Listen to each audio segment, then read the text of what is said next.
শুভ দুপুর বন্ধুরা। তো আমি টেবিলটা শেয়ার করব। আর টেবিলটা দেখো কীরকম লাগে, মানে সাজানোটা কেমন হয়েছে। তো আমাদের সচরাচর মেয়েদের কিন্তু সাজিয়ে শ্বশুর বাড়িতে মানে খুব কমই। তো আমার শাশুড়ি দিত, মিথ্যে কথা কেন বলবো, আমার শাশুড়ি সাজিয়ে আমাকে, আমার শাশুড়ি যাকেই খেতে দিত, আমাকে বলে না, যাকেই খেতে দিত পরিবেশন করতো খুব সুন্দর। আর আমাকে সাজিয়ে খেতে দিয়েছে, দেয়নি যে তাই না, কেমনভাবে এরমভাবে কি এর থেকেও সুন্দরভাবে সাজিয়ে দিচ্ছে। সচরাচর কিন্তু আমরা শ্বশুরবাড়িতে এরমভাবে সাজিয়ে আমাদের কেউ দেয় না, কারণ আমরা মেয়ে তো না, ছেলেদের দেয়। ছেলেদের সব জায়গাতেই সাজিয়ে গুছিয়ে দেয়। তো যাই হোক, বেশি বলা হলো, তাহলে চলো এখন রান্নাটা দেখে নাও। তো রান্নাটা দেখো, রান্নাটা হচ্ছে, এখানে হচ্ছে সাদা ভাত। আজকে কিন্তু ভাজা ডাল কিছু করিনি, ঠিক আছে। তো এখানে রয়েছে সাদা ভাত দেখো।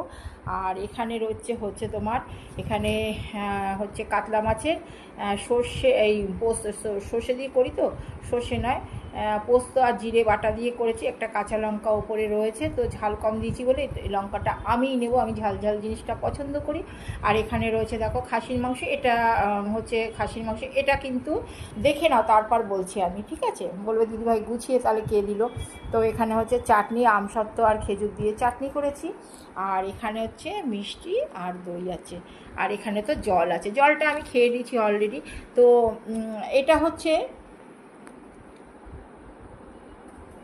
আসলেই এই এই খাবারটা আমার নয়, এই খাবারটা হচ্ছে দাদাবাবু। দাদাবাবু আজকে বৃহস্পতিবার, আজকে ছুটি আছে। আমি যখনই খেতে দিই দাদাবাবুকে সুন্দরভাবে আমি গুছিয়ে দেওয়ার চেষ্টা করি। আর দাদাবাবু কিন্তু এটাই পছন্দ করে, যে গুছিয়ে সুন্দরভাবে আমাকে এবং সবাইকে খেতে দাও। খাওয়ার মা লক্ষ্মীর জিনিস সবসময় গুছিয়ে সুন্দর করে খাওয়া ভালো, নিজেও তুমি গুছিয়ে খাও, এটাই বলে। গুছিয়ে তো কেউ দেওয়ার নেই, কে দেবে বলো। তো দাদাবাবু চা করলে একটু চাটাই আমাকে দেয়, গুছিয়েই দেয়, বিস্কুট দিয়ে চা দিয়ে, কারণ পরিবেশনটা সবসময়ের জন্য বলে ঠিকঠাক করতে। আর খাবারটা গুছিয়ে তোমার যখনই খাবারটা গুছিয়ে খাবে, তখন কিন্তু তোমার মনটাও ভালো থাকবে, আর খেলে তৃপ্তিও হবে। আমি ঠিক বললাম কি না সেটা বলবে। Tata, bye bye.